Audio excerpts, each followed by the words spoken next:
Chosen one, stop. Put down whatever you're holding. Turn off that television. Silence that phone. Because what I'm about to tell you isn't a sermon. It's not a feel-good message. This is a divine interruption, and by this time tomorrow, something that has been crushing your chest for years ends. I'm talking about that heaviness you wake up with, that feeling like you missed your chance, like your best years got stolen, like God moved on without you while you were just surviving. Listen to me, sweetheart, that ends tomorrow. Not because you finally did something perfect, not because you earned it, but because of what you've already done in the dark. Those tears you cried at 3 a.m. when nobody was watching, that forgiveness you whispered when bitterness would have been easier, that choice to keep praying when your knees hurt and heaven felt silent. Heaven recorded every second. And right now, there's a courtroom in the spirit where the final verdict over your life has already been signed. The gavel has dropped. The countdown clock has started. By this time tomorrow, God is closing a chapter. Not your life, not your story, but the season that's been suffocating you, the cycle of feeling forgotten, the shame, the delay, the voices that whispered, "You're too old now. It's too late for miracles." That lie? Dead by tomorrow. God didn't bring you to this video by accident. He needed you to hear this before the shift happens. Because tomorrow, when that oppression lifts, when that door swings open, when that burden rolls off, you need to know it was Him. So here's what I need you to do right now. Type in the comments, "I receive this ending in Jesus' name." Don't scroll, don't click away. You've been waiting decades for this moment. Heaven has circled tomorrow on your calendar. And before this message ends, you'll understand exactly what God is ending and why He chose you, at this age, in this season, to carry the testimony the world didn't expect. Stay with me. I know what you're thinking right now. You heard those words. It all comes to an end tomorrow, and your heart dropped. You felt it in your stomach, that cold fear crawling up your spine. Lord, are you about to take my health, my mind? Is this the end of my life? Sweetheart, stop. Breathe. Let me tell you something I've learned. Sitting at hospital beds, kitchen tables, and nursing homes for decades, I've held the hands of saints who thought God was coming to take them out, when in reality, He was coming to take it out. God is not ending you. He's ending what has been ending you. There's a difference. And you need to hear this clearly, because the enemy wants you confused right now. He wants you terrified. He wants you to think this message is about death, about loss, about something being ripped away from you. But that's a lie. God is saying, I am ending what has been suffocating you for years. I am shutting down the cycle that has been draining your joy, stealing your peace, and convincing you that you're finished. Let me be specific. Let me name what God is ending tomorrow. The end of condemnation. That shame you've carried since the divorce. The guilt from the abortion you never speak about. The weight of the addiction you fought in secret. The broken relationship with your children that haunts you every single day. You wake up and it's the first thing you feel. Before your feet hit the floor, condemnation is already sitting on your chest whispering, "You failed. You're disqualified. God can't use someone like you." That voice, dead by tomorrow. Romans 8:1 doesn't stutter. There is no condemnation for those who are in Christ Jesus. Not some condemnation, not condemnation with exceptions. None. But you've been living like that verse doesn't apply to you. Like somehow your mistake was too big, too ugly, too permanent. God is ending that lie. The end of chronic self-blame.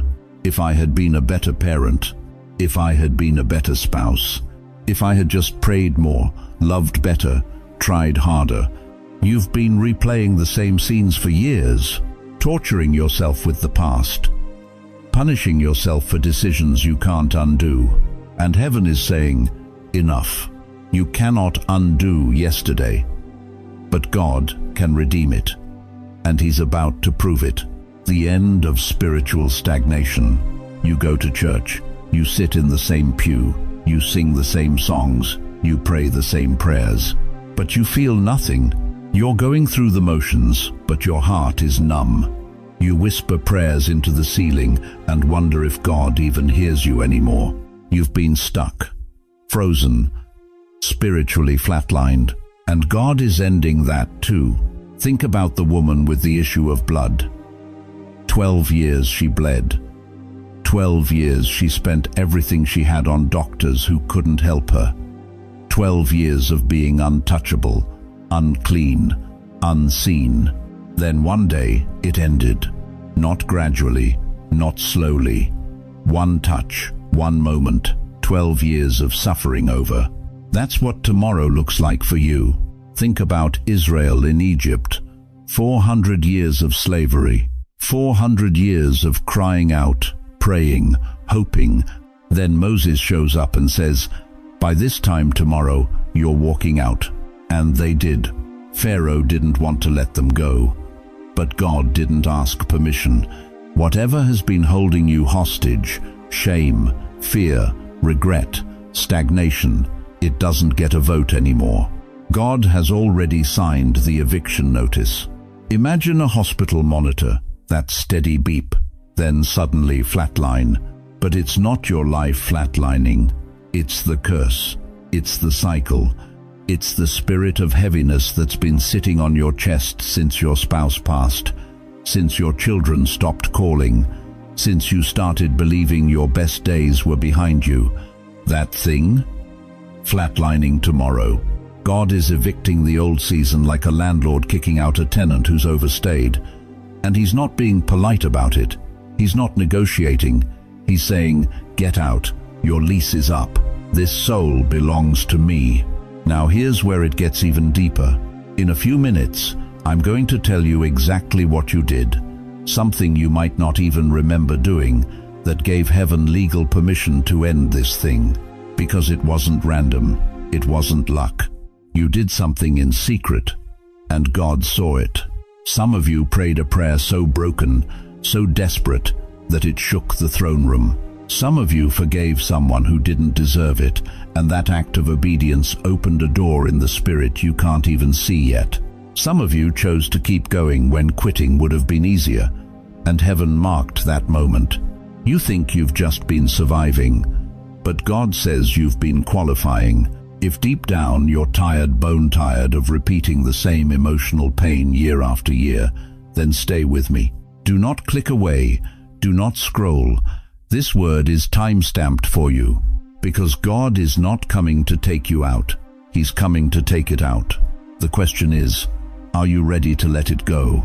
Now listen closely, because what I'm about to show you will change the way you see your entire life. You think tomorrow's shift is random. You think it's just mercy, just grace falling out of the sky because God felt like it. No, sweetheart.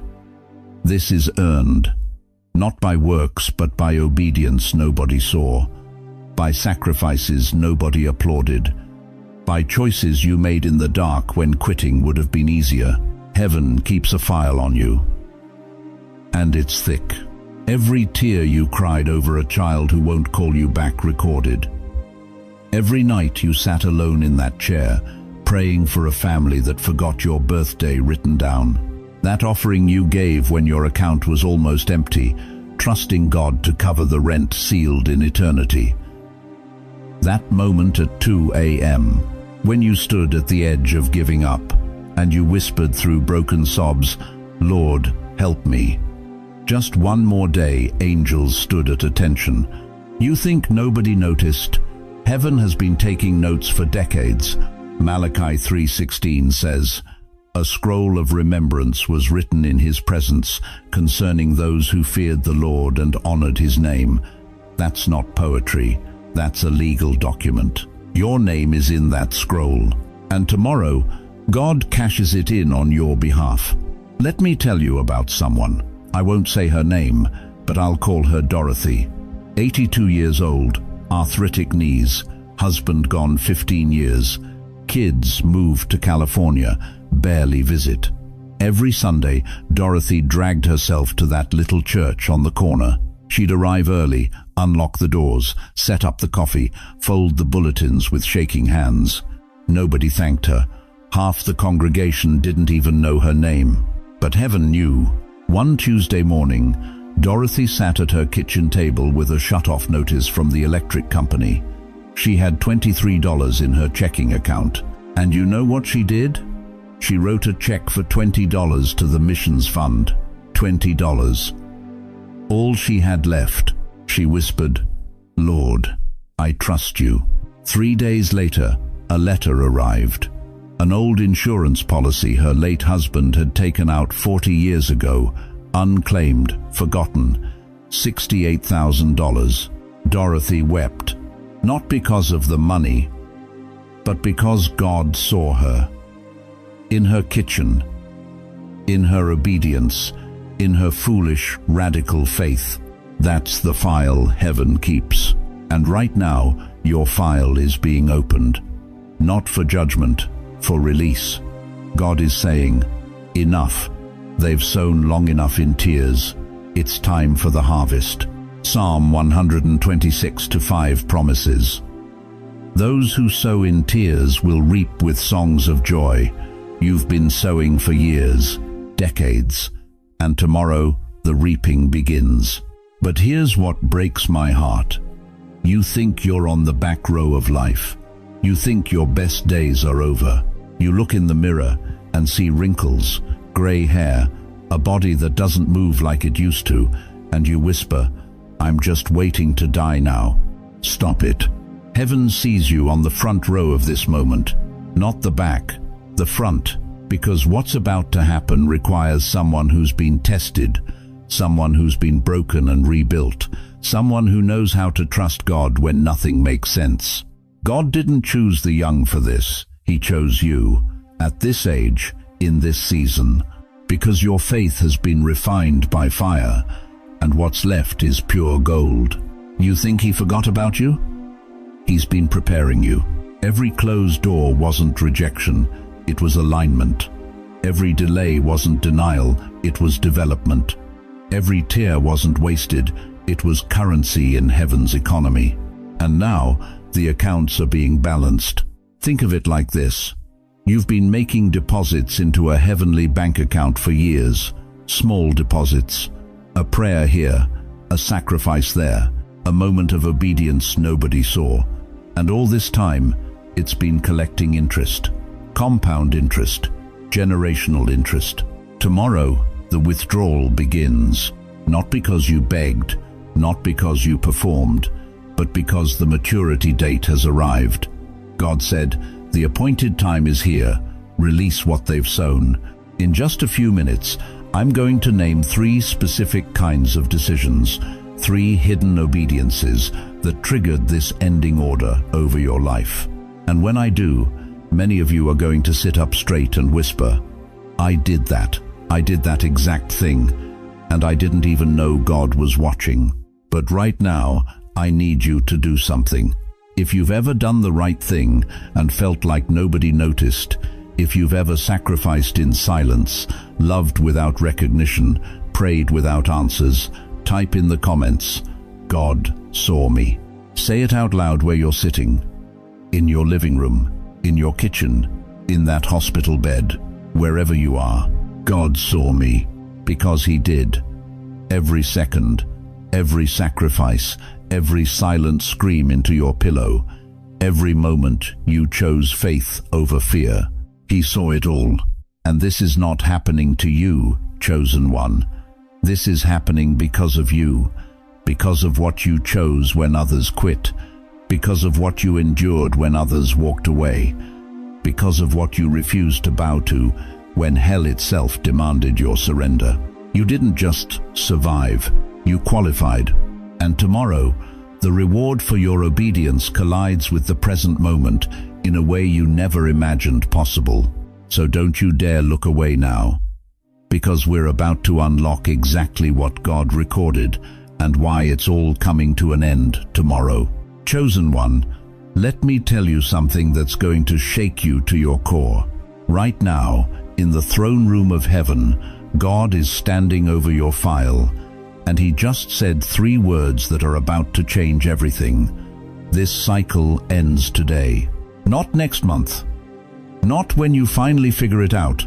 Not when you feel worthy enough. Today. And here's what most people don't understand: when God declares an ending, He's not asking for your permission. He's issuing a divine eviction notice to everything that has been squatting in your life without a lease. Let me get specific. Let me call out the cycle that's had you trapped. For some of you, it's the cycle of always being last. Last one chosen, last one called, last one invited. You show up to family gatherings and feel invisible. Your phone doesn't ring unless someone needs something. You've spent decades pouring into people who forgot your birthday but remember your bank account. You know that ache, don't you? That feeling of being everybody's resource but nobody's priority. For others, it's the cycle of guilt. Every single time you try to do something for yourself, take a nap, buy something nice, say no to one request, a voice slithers into your mind whispering, selfish, lazy, after all they've done for you? So you shrink back, you override your own needs, you apologize for existing, and the cycle keeps spinning. And then there's this one. This is the cruelest cycle of all. Every time you start to feel joy, something hits you. You laugh for the first time in weeks, and the phone rings with bad news. You finally sleep peacefully, and you wake up to chaos. You dare to hope again, and a memory from 30 years ago comes crashing through your chest like a freight train. It's like there's a tripwire in your soul, and joy is the trigger. You've been on a merry-go-round, sweetheart, spinning, spinning, spinning, same view, same soundtrack, same painted horses going nowhere. You're dizzy, you're exhausted, and deep down, you've started to believe this is just how life is now. That's the lie.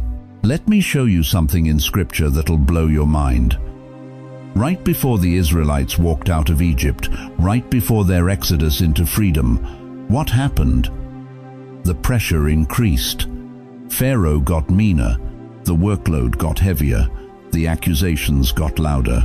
Exodus 5-9 says Pharaoh ordered, "Make the work harder for the people so they keep working and pay no attention to lies." You hear that? The enemy always turns up the heat right before your release, because he knows if he can exhaust you in the final hour, you'll quit 3 feet from freedom. That's why this last year has felt unbearable. That's why the attacks intensified. That's why loneliness got sharper, why your body hurt more, why your mind wouldn't quiet down. It wasn't punishment, it was pressure before the exodus. And here's the prophetic word you need to grab hold of. Heaven has issued a stop order on your cycle. The merry-go-round is shutting down. The broken record playing accusations in your mind. The needle just lifted. The contract the enemy had with your thoughts, your emotions, your identity, it's expiring. God looked at the calendar, looked at what you've endured, looked at the tears you've cried when no one was watching, and He said, "Enough. I'm ending this today. Now listen carefully." This is a courtroom moment, not a motivational moment, not a think positive moment. This is verdict being read over the powers that have tormented you. In Zechariah 3, Joshua the high priest stood before God covered in filthy rags, while Satan stood there accusing him. And what did God do? Zechariah 3:2 says, "The Lord said to Satan, 'The Lord rebuke you, Satan.' Then God commanded the angels, 'Take off his filthy clothes.' And he said to Joshua, 'See, I have taken away your sin, and I will put fine garments on you.'" That's what's happening right now. The accuser has been rebuked. The filthy garments of shame, rejection, guilt, they're being removed. And God is clothing you with something the enemy can't touch. The garment of favor, of rest, of divine vindication. You didn't survive all those battles just to stay stuck. You didn't endure all those lonely nights just to keep spinning. God preserved you for this moment, for the ending, for the new chapter, for the shift that makes people ask, "What happened to you?" So before we go any further, I need you to do something. If this word is already exposing your cycle, if you feel something breaking loose in your spirit right now, hit that like button, not for me. For the next chosen one, scrolling at 2 a.m., who's dizzy from their own merry-go-round. You might be the reason someone else gets free tonight. Because here's what's about to happen in the next few minutes. Some of you are going to literally feel a weight lift. You're going to take a breath that goes deeper than it has in years. Because when God ends a cycle, He doesn't do it quietly. The merry-go-round is about to stop. And what happens when something that's been spinning for decades suddenly stops? You stumble. You feel disoriented. But then you realize you can finally step off. So here's my question for you, chosen one. Are you ready to step off? Are you ready to walk away from the cycle that's defined you? Because God's not waiting for you to feel ready. He's already declared it done. The only question left is whether you'll believe Him. Now listen carefully, because what I'm about to tell you is the reason heaven has circled tomorrow on your calendar. You've been wondering why now? Why you? Why at this age? After all these years of waiting, praying, crying in the dark? Let me tell you something that's going to shake you. It wasn't random. God has been watching 3 specific decisions you made. Decisions you thought didn't matter. Decisions you made quietly, in private, when no one was looking and no one applauded. But in the courtroom of heaven, those decisions became legal triggers that gave God permission to move on your behalf. 3 keys, 3 locks, 3 moments that unlocked tomorrow. The first decision, you chose surrender over control. There was a moment, maybe it was last year, maybe it was 10 years ago, when you finally stopped. You stopped trying to fix your children. You stopped trying to control your spouse. You stopped carrying the weight of everyone else's mistakes on your back like you were some kind of savior. And in that moment of exhaustion, you whispered something that changed everything. "Lord, I can't carry this anymore." You meant it. You weren't playing church. You weren't performing. You were broken, empty, done. And heaven heard that. Psalm 34:18 says, "The Lord is close to the brokenhearted and saves those who are crushed in spirit." That word crushed, in the original Hebrew, it means completely shattered, not bent, not bruised, shattered. That's where you were. And that's where God met you. Because here's what you didn't know: your surrender wasn't weakness, it was authority. The moment you let go of control, you gave God legal access to step in. You stopped blocking Him with your own efforts. You stopped trying to be God. And when you stepped aside, He stepped in. That decision, that was the first key turning in the lock. The second decision, you chose forgiveness over bitterness. Now this one hurt. This one cost you something. You forgave someone who didn't deserve it. Maybe it was your child who abandoned you. Maybe it was the spouse who walked out. Maybe it was the friend who betrayed you. Maybe it was the church that wounded you so deeply you thought you'd never trust again. And you didn't feel like forgiving. You didn't wake up one morning with warm feelings and rainbows. You still felt the ache. You still remembered every word they said, every way they hurt you. But you made a choice. You opened your mouth and you said, "God, I release them." You spoke it even when your heart wasn't ready. You declared it even when the pain was still fresh. You chose obedience over emotion. And that decision? That was spiritual warfare at its highest level. Ephesians 4:27 warns, "Do not give the devil a foothold. Bitterness is a foothold." Unforgiveness is a legal opening that allows the enemy to torment you for years. It's like leaving the front door of your soul wide open and wondering why darkness keeps walking in. But when you forgave, when you released them, you evicted the enemy. You shut the door. You took back authority over your own spirit. That's the second key. The second lock clicked open. The third decision. You chose faith over finality. This is the one that broke heaven's heart and moved God's hand at the same time. You got the bad diagnosis. The doctor looked at you with that face, the one that says, "I'm sorry, there's not much we can do." You watched your savings disappear. You sat alone in that apartment, night after night, with nothing but the hum of the refrigerator and the distant sound of sirens outside your window. And the enemy whispered, "This is it. This is how your story ends." Alone. Forgotten. Too late for miracles. But you did something that stunned hell and moved heaven. You kept praying. You didn't shout. You didn't perform. Some nights, all you could manage was, "Jesus, I'm still here." Some mornings, all you had strength for was, "Lord, I still believe." That's faith. Not the loud, flashy kind, the gritty, stubborn, relentless kind, the kind that says, "Even if he doesn't move today, I'm not giving up on him." Hebrews 11:1 defines it. Faith is confidence in what we hope for and assurance about what we do not see. You couldn't see the breakthrough, you couldn't feel the shift, but you refused to let go. And God saw that.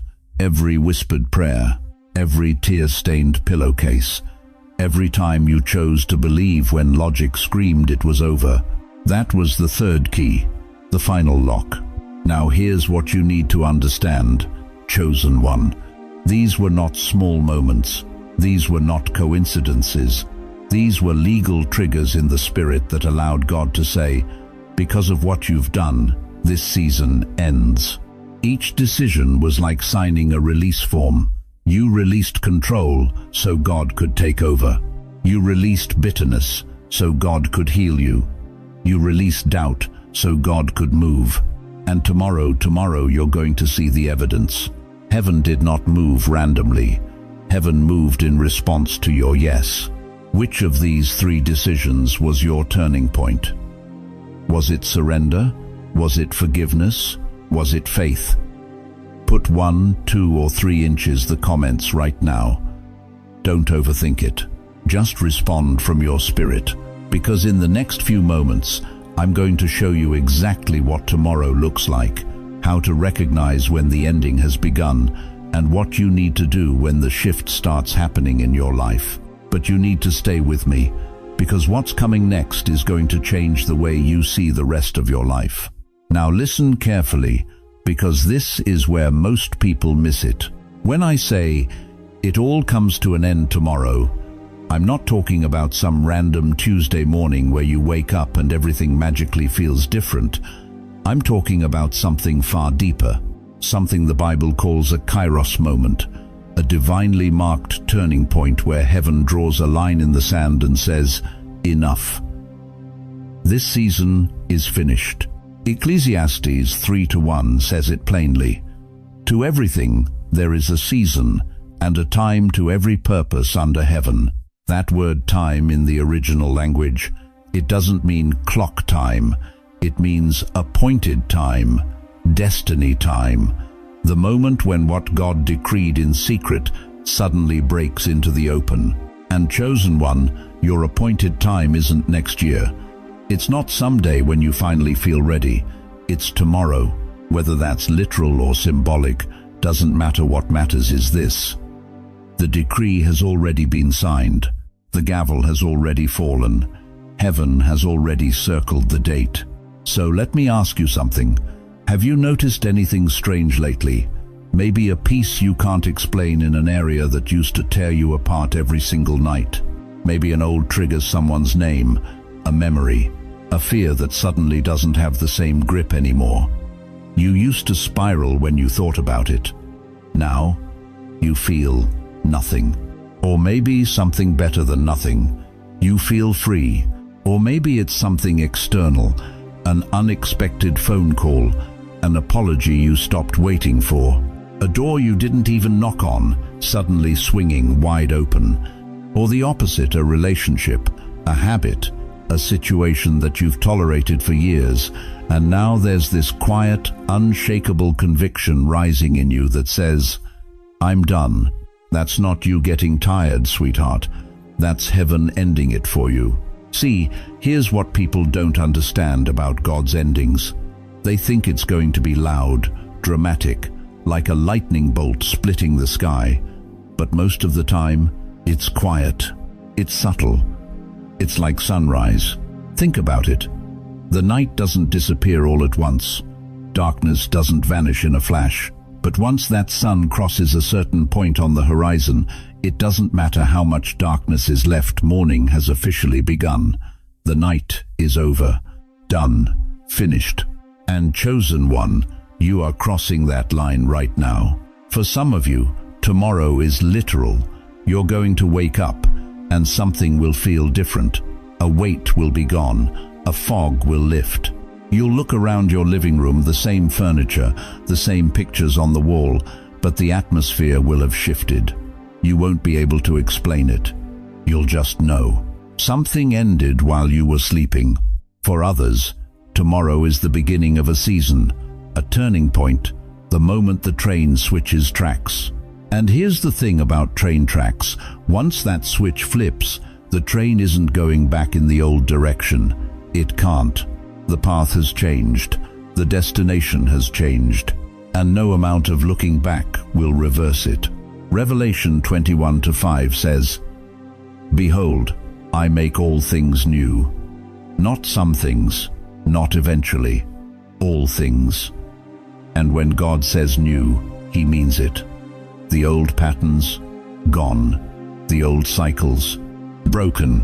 The old accusations the enemy whispered in your ear at 2 a.m., silenced. But here's where I need you to wake up and pay attention, because this is critical. You can stand at the edge of your tomorrow and still choose to live in yesterday. You can feel the peace and reject it, because it feels unfamiliar. You can see the open door and walk away, because you've gotten so used to being locked out. You can hear God say, "It's finished," and keep rehearsing the pain like it's a full-time job. Don't do that. Don't be like the Israelites who got so comfortable complaining in the wilderness that when the promised land finally opened up, they were too scared to walk in. Don't let fear of the new keep you chained to what God has already ended. I'm telling you right now, your tomorrow has been waiting for you longer than you've been waiting for it. Heaven didn't just decide this last week. This ending, this shift, this breakthrough. It was written into your story before you were born. Jeremiah 29:11. Hope and a future, not regret and a past, not shame and a graveyard. Hope, future, tomorrow. So here's what I need you to do. Right now. Don't wait. Don't think about it. Type in the comments, "My tomorrow starts now." Say it out loud if you're alone in your house. Whisper it if someone's in the next room. I don't care if you don't feel it yet. I don't care if doubt is screaming in your head. Speak it anyway, because faith doesn't wait for feelings. Faith commands them. And when you speak that declaration, something shifts in the spirit. Angels move, demons tremble. Heaven leans forward and says, "Finally, they're ready." You're not just waiting for tomorrow anymore, chosen one. Tomorrow has been waiting for you, and it's time to step across that line. Chosen one, before we go any further, I need to tell you something that might save your breakthrough. If you've been feeling unusual pressure in the last 24 hours, if something suddenly went wrong, if an old argument flared up out of nowhere, if anxiety hit you like a freight train at 2 a.m., don't you dare think this word was a lie. Listen to me carefully. Anytime something is about to end in the spirit, the enemy throws a tantrum. He doesn't attack what's already dead. He doesn't waste energy on people who've already quit. But when heaven circles a date on your calendar, when God signs the final paperwork to close a chapter over your life, hell notices. And the closer you get to that ending, the louder the noise becomes. Maybe it's a phone call that reopened an old wound. Maybe it's a family member who suddenly can't stand you for no reason. Maybe it's a temptation you thought you buried 20 years ago, crawling back up like it never left. Or maybe it's just this heavy, nameless dread sitting on your chest, whispering, "See? Nothing's changed. You're still stuck." Sweetheart, let me tell you what that really is. That's the sound of your prison shaking. That rattling, that chaos, that sudden storm. It's not proof God lied to you. It's proof the enemy knows his time is up. He's throwing everything he's got at you, because tomorrow the door he's been using to torment you slams shut forever. You see this pattern all through Scripture. Look at Moses. God told Pharaoh, "Let my people go." And what did Pharaoh do? He hardened his heart. He doubled the workload. He made the slaves gather their own straw. Right before the Exodus, the pressure got worse. But that pressure wasn't proof they were staying in Egypt. It was proof they were about to walk out free. Look at Jesus. Right before the resurrection, darkness covered the entire land. The earth shook. The veil tore. It looked like the end of everything. But that darkness wasn't defeat. It was the birth pang of the greatest victory in human history. Chosen one, the storm you're in right now, it's not random, it's strategic. It's the last gasp of a defeated enemy who knows the contract over your suffering expires at midnight, and he's doing everything in his power to make you think nothing's changed, to make you doubt the word, to make you reopen a door God is trying to seal shut. Don't fall for it. Let me explain how this works, because the enemy is a con artist, and he's been running the same con on God's people for centuries. He waits until you're at the edge of breakthrough. He waits until heaven has already released the answer, and then he floods you with noise, confusion, chaos, old memories, bad dreams, sudden sickness, financial pressure, family drama. Why? Because if he can get you to react in fear, if he can get you to speak doubt, if he can get you to reopen that door through anger or bitterness or sin, he can delay what God already signed off on. The attack is not proof you're losing. The attack is proof you're winning. Think about it. If you were still bound, still broken, still stuck in that cycle, he wouldn't need to attack you. You'd already be doing his job for him. But when you're standing at the edge of freedom, when God has already declared, by this time tomorrow, it ends, that's when hell panics. So, let me give you some New York street-smart spiritual advice. When that last-minute chaos hits, when the anxiety spikes, when the old voice comes back whispering lies, don't engage. Don't argue with it. Don't try to figure it out. Don't let it pull you into fear. Just look at it and say, you're too late. The verdict's already been signed. This ends tomorrow. Because here's the truth the enemy doesn't want you to know. He can make noise, but he can't change the decree. He can rattle the door, but he can't unlock it. He can stir up a storm, but he can't stop the dawn. The countdown has already started, and nothing can reverse what heaven has already set in motion. I've seen this happen too many times to count. People on the edge of their miracle, and then suddenly, car breaks down, phone bill triples, grandson gets arrested, old addiction whispers their name, and they think, see, God didn't come through. No, sweetheart, God is coming through. That's why the enemy is throwing everything at you. He knows tomorrow you walk free, and he's trying to steal your breakthrough in the last hour. Don't let him. The noise you're hearing is not your destiny collapsing. It's the sound of chains breaking. The pressure you're feeling is not abandonment. It's the enemy's last stand. And if you've been experiencing unusual backlash, unusual attacks, unusual heaviness in the last 24 hours, don't be ashamed. Don't think you did something wrong. Type in the comments right now, I've felt the pushback. because in the next part of this message, I'm going to show you exactly what to do when that final attack comes. I'm going to give you the words to speak, the authority to stand in, and the strategy to make sure you don't accidentally reopen a door God is shutting for good. The storm is loud, but the dawn is coming. And by this time tomorrow, you'll understand why the enemy fought so hard to keep you from this moment. Stay with me. We're not done yet. Now listen to me carefully, chosen one. This next part could be the difference between breakthrough and breakdown, between freedom and going right back into bondage. Because here's the hard truth nobody wants to say out loud. God can close a door tomorrow, and you can pry it back open by next week.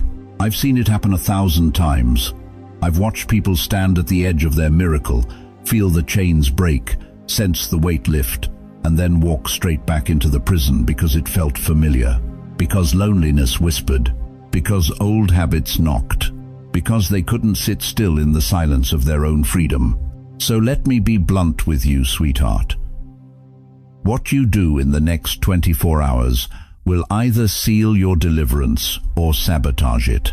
God is ending something tomorrow, but if you're not careful, you'll resurrect it with your own 2 hands. Let me tell you exactly how people reopen what heaven just closed. First, they go back to check on what God told them to leave. You know what I'm talking about. That toxic relationship you finally walked away from. That friendship that only calls when they need something. That family member who's been draining your peace for 30 years.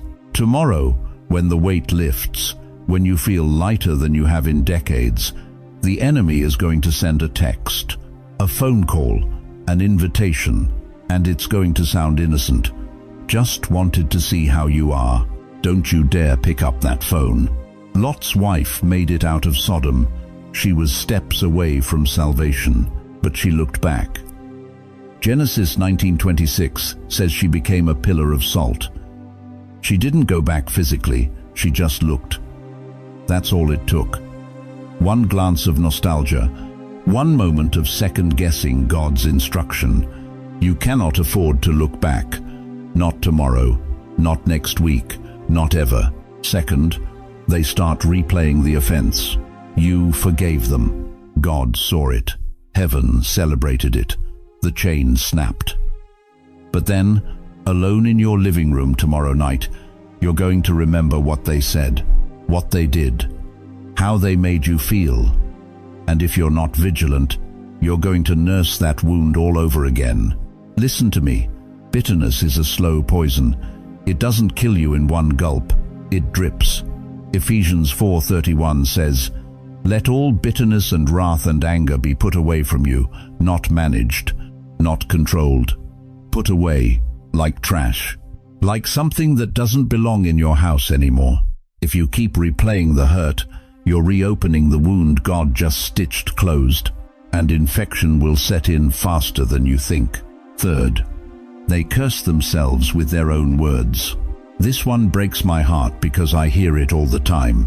People who've been delivered, who've seen God move, who stand on the edge of their tomorrow, and then they open their mouth and say, "Well, nothing ever changes for me anyway." Proverbs 18:21 is not a suggestion, it's a warning. Death and life are in the power of the tongue. You are speaking your future into existence right now. Every time you say, "I'm too old, it's too late, I always end up back here," you are building the very prison God is trying to demolish.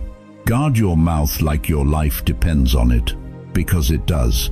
For the next 24 hours and honestly, for the rest of your life, I need you to stop speaking death. Stop agreeing with the enemy's narrative. Stop rehearsing the past like it's a prophecy. So what do you do instead? How do you keep the door closed? You guard your words. Every sentence matters. Stop saying what you feel and start declaring what God said. Say it out loud. I will not reopen what God is closing. Say it when the phone rings. Say it when the memory comes. Say it when doubt whispers. You refuse the invitation. That drama? You're not attending. That argument? you're not participating. That reunion with toxicity, you're not RSVPing. God didn't close that chapter so you could write a sequel. You sit with God in gratitude. Tomorrow, when it's quiet, when the noise stops, when you actually feel peace for the first time in years, don't panic. Don't fill the silence with distraction. Sit in it. Thank Him for it. Let your soul remember what rest feels like. Think of it like this. You just had surgery. God cut out something that was killing you. Now the wound is fresh. It's stitched. It's healing. But if you keep picking at it, if you keep touching it, if you keep testing to see if it still hurts, it will never heal. You'll reopen the incision. Infection will spread. And you'll be right back where you started. God just locked a gate behind you. A gate to a season of torment, shame, delay, and oppression. He didn't just close it, He locked it. But you have a choice. You can walk forward into your tomorrow, or you can climb back over that gate because you forgot how to live without the familiar weight. Here's the truth that should make you tremble. It would be a tragedy for God to end something tomorrow and for you to resurrect it next week with your own choices. So I'm asking you right now, are you ready to leave it dead? Are you ready to let go? Or are you going to be like the Israelites, freed from Egypt, standing at the edge of the promised land, saying, you know what, maybe slavery wasn't so bad. If this word is cutting deep, if you feel it in your chest, I need you to do something. Share this message with one person you love, just one. Send it to them and say, your tomorrow doesn't have to look like yesterday, because in just a moment, we're stepping into something powerful, a declaration, a decree, a moment where you're going to sign your name under what God is doing. And when you speak it, heaven will move. But first, you had to hear this. You had to know how not to sabotage your own miracle. Stay with me. We're not done yet. Chosen one, we've reached the threshold. This is not the time to sit back and watch. This is not the moment to be quiet, because what happens in the next few minutes will determine whether you step into tomorrow carrying the same weight you've carried for decades, or whether you walk through that door free. Heaven is waiting on your voice. Not your perfection, not your resume, not your track record, your voice. Because Proverbs 18:21 says it plainly. Death and life are in the power of the tongue. Your mouth is not just for eating and breathing. It is a weapon. It is a legal instrument in the courts of heaven. And right now, God is handing you the pen, and He's asking you to sign the decree with your own words. You see, sweetheart, God has already written the verdict. The courtroom in heaven has already ruled in your favor. The gavel has already dropped. But there's one final step, your agreement. Because God will not force freedom on you. He will not shove breakthrough down your throat. He waits for you to open your mouth and say, yes, Lord, I receive what you've already decreed. So right now, I'm going to lead you, and I need you to follow me, not just in your mind, but with your voice. Speak it out loud. Whisper it if you have to, but let your lips move, because faith without works is dead, and a declaration without sound has no authority. Say this with me. Lord, I agree with your ending over every cycle that has drained me. Say it again, louder this time. I close the door to shame, regret, and self-blame. Now listen, there are names sitting heavy on your heart right now. People who hurt you, people who abandoned you, people who lied about you, used you, betrayed you. I want you to say their name under your breath. Go ahead. Say it quietly. And then say this: I release them into your hands, God. I will not carry them into my tomorrow. Do you feel that? That's the weight starting to lift. That's the chain beginning to snap. Because you just did something most people never do. You let go. Not because they deserved it, not because it was easy, but because your tomorrow depends on it. There are situations too.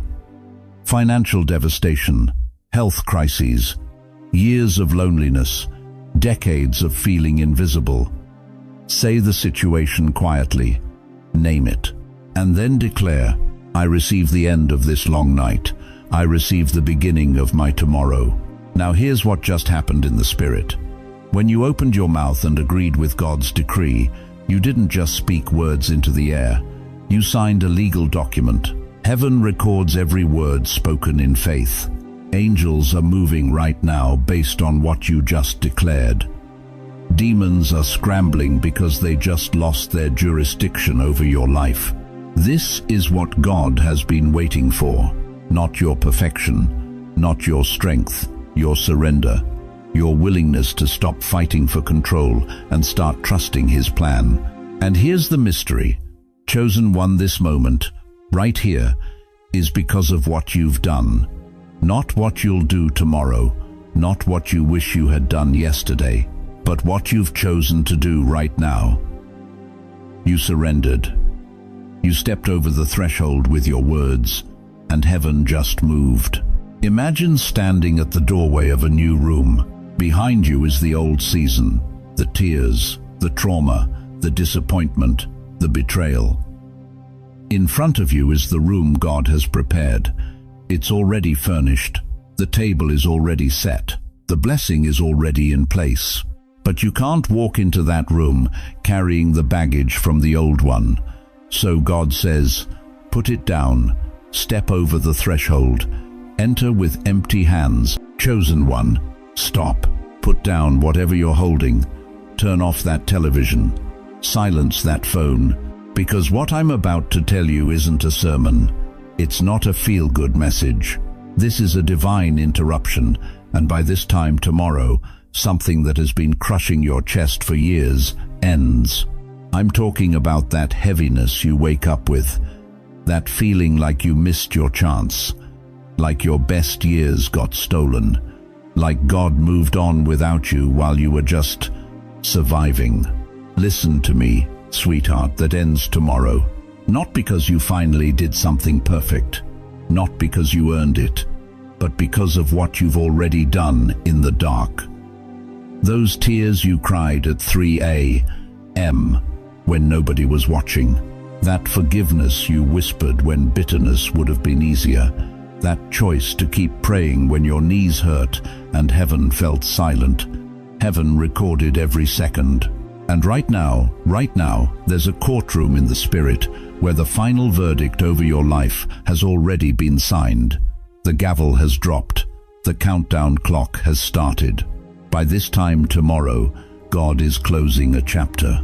Not your life, not your story, but the season that's been suffocating you, the cycle of feeling forgotten, the shame, the delay, the voices that whispered, "You're too old now. It's too late for miracles." That lie? Dead by tomorrow. God didn't bring you to this video by accident. He needed you to hear this before the shift happens. Because tomorrow, when that oppression lifts, when that door swings open, when that burden rolls off, you need to know it was Him. So here's what I need you to do right now. Type in the comments, "I receive this ending in Jesus' name." Don't scroll, don't click away. You've been waiting decades for this moment. Heaven has circled tomorrow on your calendar, and before this message ends, you'll understand exactly what God is ending and why He chose you, at this age, in this season, to carry the testimony the world didn't expect. Stay with me. I know what you're thinking right now. You heard those words. It all comes to an end tomorrow, and your heart dropped. You felt it in your stomach, that cold fear crawling up your spine. Lord, are you about to take my health, my mind? Is this the end of my life? Sweetheart, stop. Breathe. Let me tell you something I've learned. Sitting at hospital beds, kitchen tables, and nursing homes for decades, I've held the hands of saints who thought God was coming to take them out, when in reality, He was coming to take it out. God is not ending you. He's ending what has been ending you. There's a difference. And you need to hear this clearly, because the enemy wants you confused right now. He wants you terrified. He wants you to think this message is about death, about loss, about something being ripped away from you. But that's a lie. God is saying, I am ending what has been suffocating you for years. I am shutting down the cycle that has been draining your joy, stealing your peace, and convincing you that you're finished. Let me be specific. Let me name what God is ending tomorrow. The end of condemnation. That shame you've carried since the divorce. The guilt from the abortion you never speak about. The weight of the addiction you fought in secret. The broken relationship with your children that haunts you every single day. You wake up and it's the first thing you feel. Before your feet hit the floor, condemnation is already sitting on your chest whispering, you failed. You're disqualified. God can't use someone like you. That voice, dead by tomorrow. Romans 8:1 doesn't stutter. There is no condemnation for those who are in Christ Jesus. Not some condemnation, not condemnation with exceptions. None. But you've been living like that verse doesn't apply to you. Like somehow your mistake was too big, too ugly, too permanent. God is ending that lie. The end of chronic self-blame. If I had been a better parent, if I had been a better spouse, if I had just prayed more, loved better, tried harder. You've been replaying the same scenes for years, torturing yourself with the past, punishing yourself for decisions you can't undo. And heaven is saying, enough. You cannot undo yesterday, but God can redeem it. And He's about to prove it. The end of spiritual stagnation. You go to church, you sit in the same pew, you sing the same songs, you pray the same prayers, but you feel nothing. You're going through the motions, but your heart is numb. You whisper prayers into the ceiling and wonder if God even hears you anymore. You've been stuck, frozen, spiritually flatlined, and God is ending that too. Think about the woman with the issue of blood. 12 years she bled. 12 years she spent everything she had on doctors who couldn't help her. 12 years of being untouchable, unclean, unseen. Then one day it ended. Not gradually, not slowly. One touch, one moment, 12 years of suffering over. That's what tomorrow looks like for you. Think about Israel in Egypt. 400 years of slavery. 400 years of crying out, praying, hoping. Then Moses shows up and says, by this time tomorrow, you're walking out. And they did. Pharaoh didn't want to let them go. But God didn't ask permission. Whatever has been holding you hostage, shame, fear, regret, stagnation, it doesn't get a vote anymore. God has already signed the eviction notice. Imagine a hospital monitor, that steady beep, then suddenly flatline. But it's not your life flatlining. It's the curse. It's the cycle. It's the spirit of heaviness that's been sitting on your chest since your spouse passed, since your children stopped calling, since you started believing your best days were behind you. That thing? Flatlining tomorrow. God is evicting the old season like a landlord kicking out a tenant who's overstayed. And He's not being polite about it. He's not negotiating. He's saying, get out. Your lease is up. This soul belongs to me. Now here's where it gets even deeper. In a few minutes, I'm going to tell you exactly what you did. Something you might not even remember doing that gave heaven legal permission to end this thing. Because it wasn't random. It wasn't luck. You did something in secret, and God saw it. Some of you prayed a prayer so broken, so desperate, that it shook the throne room. Some of you forgave someone who didn't deserve it, and that act of obedience opened a door in the spirit you can't even see yet.